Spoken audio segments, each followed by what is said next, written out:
Diving के लिए जाते लोग, बियर की बोतल्स और सेलिब्रेशन में डूबे हुए लोग। गोवा, कुछ लोगों के सुकून की तलाश अक्सर यहाँ आके खत्म हो जाती है। यहाँ सुकून की तलाश में आए लोग अक्सर अपने जुनून भी पूरे करते हैं, पर जो आते हैं वो अपने विहंगम दृश्यों और वर्तमानों को जीने के लिए, और जो पीछे छूट जाते हैं उसे खंडहर समझकर अनदेखा कर जाते हैं। साउथ गोवा का सेंटोमॉल एरिया, डिमेलो हाउस, जो कि अब एक पुरानी खंडहर विरासत बनकर रह गया है। डिमेलो हाउस यही वो जगह है जिसे लोग देखकर भी अनदेखा कर जाते हैं, और इसकी वजह है इस हाउस के अंदर बसने वाला खौफ। हाउस से कुछ ही दूरी पर अबैंडन्ड प्रॉपर्टी का बोर्ड भी लगा है, और शाम के बाद उस एरिया में प्रवेश वर्जित माना गया है। जो जानकार है वो जानते हैं कि उस घर के अंदर कुछ तो ऐसा है जिसने कभी दोबारा उस घर को घर नहीं बनने दिया, पर उस घर का राज सबसे अनजान था। आस पड़ोस के लोग जब भी उस घर के आसपास से गुजरते तो उन्हें अंदर से चीखने चिल्लाने और चीखों की तोड़ फोड़ की आवाजें आती, जिस वजह से वो वहां कभी दोबारा आने की हिम्मत नहीं करते। पर उस घर का सच अभी भी कोसों दूर था। 2 मंजिला डिमोला हाउस अंदर से एक अलग ही कहानी बयां कर रहा था, जैसे वहां कोई जंग लड़ी गई हो। टूटी दीवारें, फर्शों पर टूटी पड़ी हुई छत, खिड़की दरवाजों की हालत बेहद खस्ता थी। पुराने सोफों पर पड़े हुए कांच के टुकड़े, आधा लटका झूमर। यह घर बस अब एक खंडहर ही था। दीवारों पर अभी भी जमे खून की लिखावट थी, लिव माय हाउस। दिन की गर्मी जितनी बाहर थी उतनी ही आज फिर से उन 2 भाइयों के अंदर थी। दोनों एक दूसरे के सामने गुस्से में तमतमाए बैठे हैं। बीच टेबल पर प्रॉपर्टी के पेपर्स रखे हुए हैं। पिताजी की अचानक मौत के बाद विल बीच में ही अटक गई। तब से एंसेस्ट्रल प्रॉपर्टी को लेकर दोनों भाइयों के बीच झगड़े होते चले आ रहे थे। हर बात की वही बात। तुम ये बात समझता क्यों नहीं पीटर कि वो हिस्सा हमारा है जिसमें तुम अपना जबरदस्ती का हक जमाए बैठा है, इडियट। थॉमस ने ये बात बहुत ही गुस्से में कही थी। उसकी आंखें पीटर से हट नहीं रही थी। पीटर ने भी थॉमस की बात पर पलटवार दिया। वो ऊपर का हिस्सा जो शुरू से मेरा था और वो दूसरा हिस्सा भी। बकवास बात मत कर मेरे से तू पीटर। ऐसा करके तो तू पूरा का पूरा हाउस हड़प लेगा और मुझे तरसने के लिए छोड़ देगा। कैसा नीच ब्रदर है रे तू पीटर। छी, अरे जा, तेरे जैसा ब्रदर होना भी कलंक के कलंक, समझा। तू भी तो हमारे साथ जालसाजी कर रहा था ना प्रॉपर्टी को लेकर। दोनों में झगड़े की आवाजें इतनी बढ़ गई कि बाहर से निकल रहे पड़ोसी उन्हें सुनते हुए जा रहे थे। वो लोग भी जानते थे कि ये झगड़ा प्रॉपर्टी का है, लेकिन कोई भी उन भाइयों के झगड़े में पड़ना नहीं चाहता था। उस दिन बात इतनी बढ़ गई थी कि थॉमस को लगने लगा था कि अब यह मामला ऐसे नहीं सुलझेगा।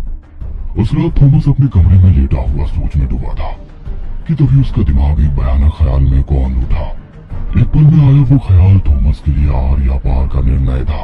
थॉमस उठा और अलमीरा के ड्रॉअर से एक पुरानी कोल्ड गन निकाली और उसमें साइलेंसर फिट किया और ऊपरी हिस्से में पीटर के कमरे की तरफ चल दिया दबे पांव। थॉमस ने सोते हुए पीटर पर उसके दिल के पास 2 शॉट्स फायर किए और किस्सा वहीं खत्म कर दिया। पीटर हल्का छटपटाया और फिर शांत पड़ गया। गहरी रात का फायदा उठाकर थॉमस ने पीटर की लाश को बिस्तर से नीचे घसीटा और एक बोरे में बांधकर बाहर गार्डन की ओर खींच लाया। थॉमस ने पहले तो काफी देर तक गार्डन की जमीन को खोदा और फिर पीटर की लाश को बोरे से बाहर निकालकर खोदे हुए गड्ढे में फेंक दिया। लाश को दफनाने के बाद थॉमस ने इधर उधर देखा और फिर दबे पांव अंदर चला गया। पीटर को मारने के बाद थॉमस आज 5वें दिन भी घर से बाहर नहीं निकला था। उसे यह डर सता रहा था कि कहीं वो बाहर निकला और किसी ने उससे सवाल कर लिया कि उसका भाई पीटर कहाँ है, तो वो क्या जवाब देगा। इन्हीं सब सवालों से बचने के लिए थॉमस ने अपने आप को घर में बंद कर लिया था। पर जब घर काटने को दौड़ पड़ा तो थॉमस ने बाहर निकलने की हिम्मत करी और बाहर निकलकर उसी जगह खड़ा हो गया जहां उसने पीटर की लाश को दफनाया था। थॉमस बहुत देर तक उस जगह को घूरता रहा कि तभी उसे एक आवाज आई। एक पड़ोसी थे जिन्होंने थॉमस को आवाज लगाई थी।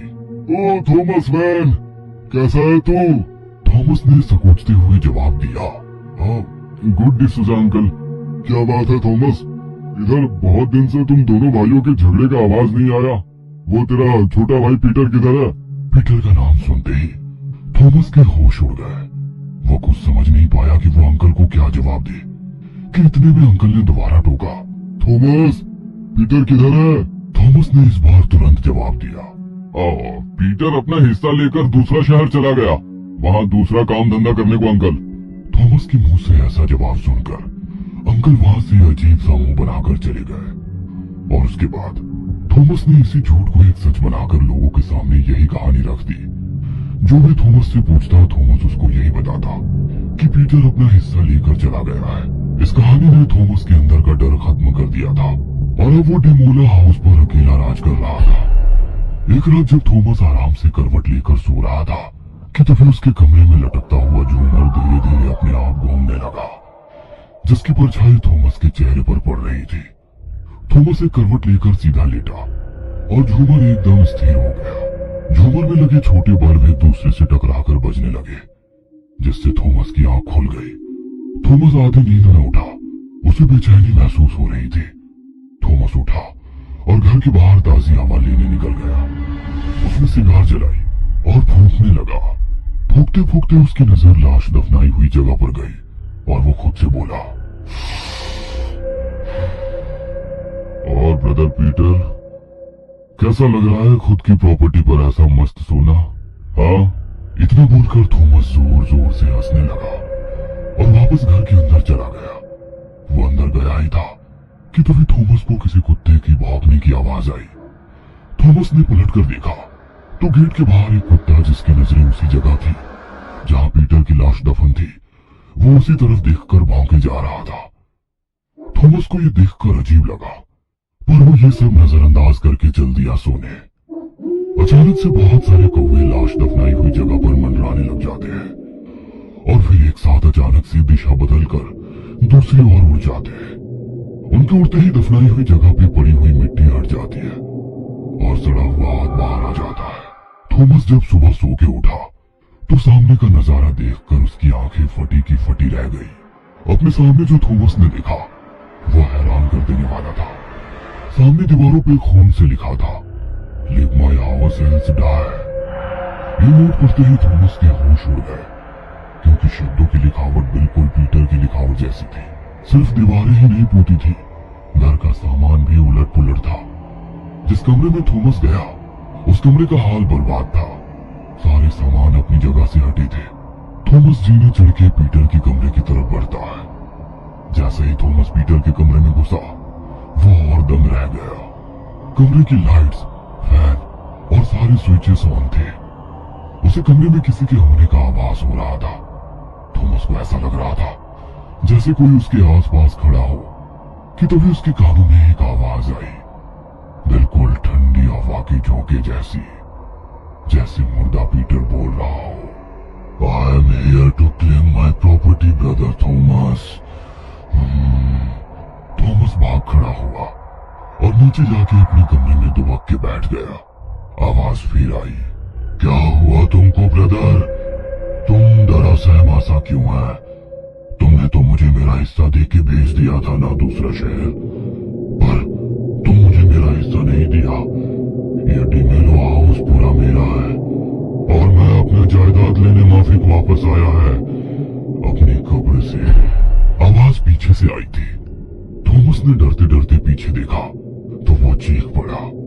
आईने के इस पार तो थॉमस खड़ा था, पर आईने में प्रतिरूप था पीटर का, सड़ा गला शरीर, छाती पर उन्हीं 2 गोलियों के निशान जो थॉमस ने उस रात पीटर को मारी थी।